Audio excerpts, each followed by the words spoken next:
क्या आपको पता है कि साइड पर ब्रिक्स को इसी पैटर्न में क्यों रखा जाता है? आइए देखते हैं। ब्रिक्स को इस पैटर्न में रखने की वजह यह है कि ब्रिक्स के अनलोडिंग के समय इसे काउंटिंग करना इजी होता नहीं है। इस एक स्पेशल पैटर्न से ब्रिक्स को स्टैक करने से उसकी काउंटिंग इजी हो जाती है।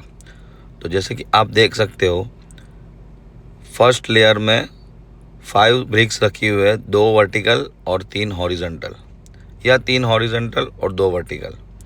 उसमें से एक ब्रिक्स को इंक्लाइन करके रखा हुआ है।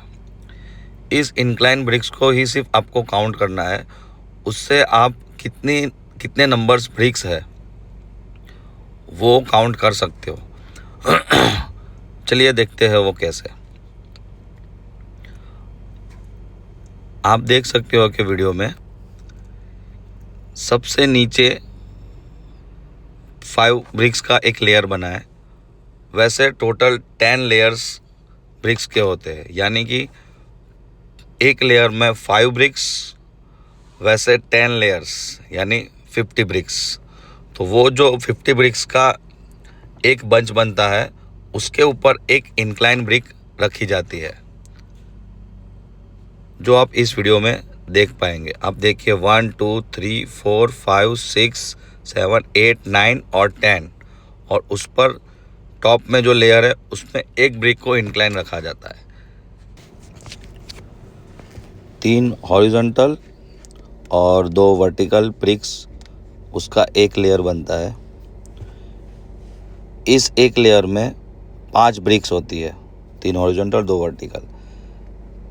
वैसे 10 लेयर की टोटल 50 ब्रिक्स होंगी। इस 50 ब्रिक्स से 10 लेयर यानी कि 10 लेयर का एक टोटल बंच हुआ, जिसे हम घोड़ा कहते हैं, वर्टिकल। इस एक बंच में एक टॉप में इंक्लाइन ब्रिक रखी जाती है। तो हमें सिर्फ काउंट करना है इंक्लाइन ब्रिक्स को, टॉप की जो रखी हुई इंक्लाइन ब्रिक्स है उसे। सपोज कि वो इंक्लाइन ब्रिक्स 20 नंबर से, तो यानी कि एक इंक्लाइन ब्रिक्स का मतलब एक बंच, और एक बंच के अंदर 50 ब्रिक्स। ओके, तो 20 इंक्लाइन ब्रिक्स यानी 20 इंटू 50, तो उसका मतलब हुआ 1000। 20 इंक्लाइन ब्रिक्स, एक इंक्लाइन ब्रिक्स में का मतलब है एक बंच, और एक बंच में 50 ब्रिक्स, तो 20 इंटू 50 यानी 1000 ब्रिक्स।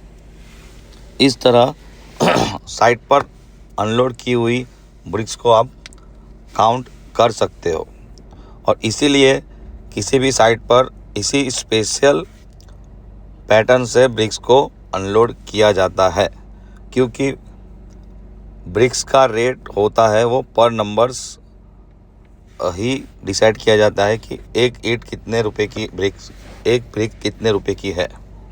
ओके।